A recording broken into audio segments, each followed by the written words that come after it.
Welcome to Swaraj news. Khammam జిల్లా Khammam rural మండలం నాయుడుపేటలో Khammam Congress parliament అభ్యర్థి రామసహాయం రఘురామరెడ్డి విజయాన్ని కాంక్షిస్తూ పాలేరు నియోజకవర్గ కాంగ్రెస్ ముఖ్య కార్యకర్తల సమావేశం ఏర్పాటు చేశారు. ఈ సమావేశానికి రెవెన్యూ శాఖ మంత్రి పొంగులేటి శ్రీనివాసరెడ్డి, వ్యవసాయ శాఖ మంత్రి తుమ్మల నాగేశ్వరరావు, ఖమ్మం పార్లమెంట్ అభ్యర్థి రామసహాయం రఘురామరెడ్డి హాజరయ్యారు. ఈ సందర్భంగా పొంగులేటి శ్రీనివాసరెడ్డి మాట్లాడుతూ రాష్ట్రంలో ప్రజలను రెచ్చగొట్టి లబ్ధి పొందాలని చూసే పార్టీలకు బుద్ధి చెప్పే సమయం వచ్చిందని ఆయన తెలిపారు. గత 10 సంవత్సరాలు తెలంగాణ ప్రజలను దోచుకున్న చంద్రశేఖరరావు పార్టీకి ఒక్క పార్లమెంట్ సీటు కూడా రాదని ఆయన అన్నారు. రఘురామరెడ్డి విజయానికి అందరం కలిసి పనిచేయాలన్నారు. గత అసెంబ్లీ ఎన్నికల్లో వచ్చిన మెజారిటీ కంటే ఎంపీ ఎన్నికల్లో ఎక్కువ తీసుకురావాలని ఆయన అన్నారు. తుమ్మల నాగేశ్వరరావు మాట్లాడుతూ ఉన్నతమైన పదవిలో ఉండి రెచ్చగొట్టే మాటలు మాట్లాడుతున్నారని ప్రధానమంత్రి మోదీని ఆయన విమర్శించారు. ఆదాని కోసం, అంబానీ కోసం పనిచేస్తున్నారని ఆయన ఆరోపించారు. ఖమ్మం పార్లమెంట్ అభ్యర్థి రఘురామరెడ్డి మాట్లాడుతూ గత బీఆర్ఎస్ ప్రభుత్వం ఇచ్చిన హామీలను నెరవేర్చలేదని ఆయన అన్నారు.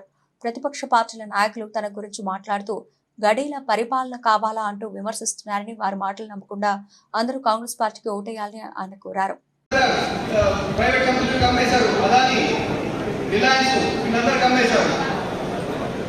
మరియు ఇప్పుడు ఆర్మీ, నేవీ, ఎయిర్ ఫోర్స్ అనే సంస్థలు ఉన్నాయి, పెద్ద సంస్థలు ఉన్నాయి మన దేశానికి.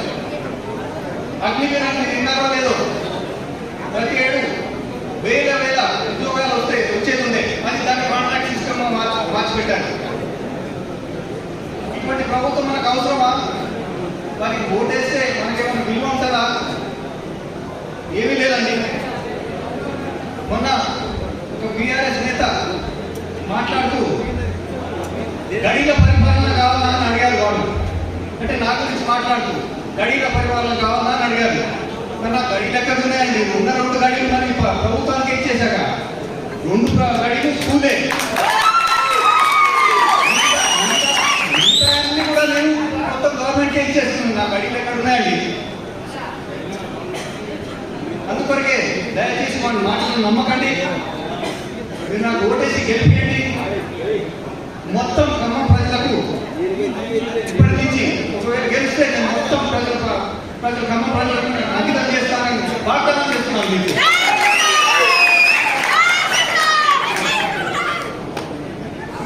ఇన్నేళ్ల నుంచి బీజేపీ ఉన్నది కదా, వాళ్ళు చేసేది కుటుంబ పరిపాలన అంటా ఉన్నారు ఢిల్లీలో.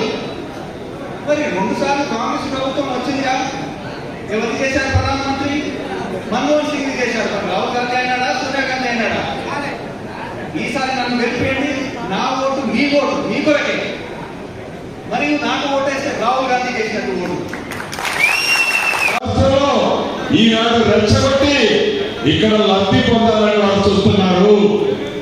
అటువంటి మత ఉన్మాదుల పార్టీలని, కోమలను రెచ్చగొట్టే పార్టీలని దేవుడు వారిస్తున్నట్టు, వారే శ్రీరామచంద్రుడిని సృష్టించినట్లు, వారు లేకపోతే శ్రీరామచంద్రుడు లేనట్లు వారు ఏదైతే ప్రచారం చేసుకుని మత ఉన్మాదులను రెచ్చగొడుతున్నారో వాళ్ళకి బుద్ధి చెప్పే టైం ఆసన్నమైంది. అదే రకంగా ఈ రాష్ట్రంలో కొత్త తెలంగాణ ఏర్పడిన రాష్ట్రం, ధనిక తెలంగాణ రాష్ట్రాన్ని ఆనాడు 10 సంవత్సరాలు పరిపాలించిన ప్రభుత్వుడు 7 లక్షల కోట్లు అప్పు చేసిన సంగతి కూడా మీకు తెలియదు కాదు. ఈ 7 లక్షల కోట్లలో తన ముఖ్యమంత్రి కాకముందు ఉన్న ఆస్తులెంత, తన ముఖ్యమంత్రి అయిన తర్వాత ఉన్న ఆస్తులెంతో ఒక్కసారి వారికి తెలుసు, మనకి కూడా తెలుసు. తన ముఖ్యమంత్రిగా ఉన్నప్పుడు ఏనాడు సామాన్య ప్రజల కష్టాలు పట్టించుకోని నాదుడు, ఏనాడు రైతుల బాధలు పట్టించుకోని నాదుడు, ఈనాడు ముఖ్యమంత్రి దిగిపోయిన తర్వాత ప్రజలు కర్రు కాల్చి ఓట పెట్టిన తర్వాత ఈ రోజు మళ్ళీ సామాన్య ప్రజల గురించి బస్సు యాత్ర చేస్తున్నారని చెప్తున్నాడు. ఈ వేదిక ద్వారా మీ అందరి ద్వారా వారికి ఒకటే తెలియజేస్తున్నాను. ఈ పార్లమెంట్ ఎన్నికల్లో గతంలో 10 సంవత్సరాల తెలంగాణ ప్రజల్ని పట్టి పీడించి దోచుకున్న ఏ ప్రభుత్వం అయితే ఉన్నారో ఆ కల్వకుంట్ల చంద్రశేఖరరావు గారి పార్టీకి ఒక్క సీటు కూడా రాదు. ఒక్కటంటే ఒక్క సీటు కూడా గెలవడం లేదు. ఎన్నికల ఫలితాలు వచ్చిన తర్వాత ఆ బీఆర్ఎస్ పార్టీ ఎప్పుడో మన ముఖ్యమంత్రి రేవంత్ రెడ్డి గారు చెప్తుంటారు, మొన్నలాగా కారు రిపేర్ ఉంటే గ్యారేజ్ లో ఉన్నదనుకున్నాం. ఈనాడు ఆ కారు గ్యారేజీలో కాదు ఖాతాకి సిద్ధంగా ఉంది. రేపు 13వ తారీఖు తర్వాత ఆ కారుని ఖాతాకేసి తుక్కు సామాన్యులకు అమ్మే పరిస్థితిలో టిఆర్ఎస్ పార్టీ ఉంది. మతోన్మాద పార్టీ అయిన బీజేపీ పార్టీకి తొత్తు పార్టీ అయిన టిఆర్ఎస్ పార్టీని రెండు పార్టీలకి బుద్ధి చెప్పాల్సిన అవసరం ఉంది. ఆనాడు శ్రీమతి ఇందిరాగాంధీ గారు, రాజీవ్ గాంధీ గారు ఈ దేశం కోసం, మనందరి బాగోగుల కోసం, సామాన్య ప్రజల కోసం, కుల మతాలని ఐక్యం చేయడం కోసం ప్రాణాలు టెర్రరిస్టుల చేతుల్లో అర్పించిన సంగతి మనకి తెలియదు కాదు. ఆ కుటుంబం 2 సార్లు రాహుల్ గాంధీ గారికి ప్రధానమంత్రి అయ్యే అవకాశం వచ్చింది.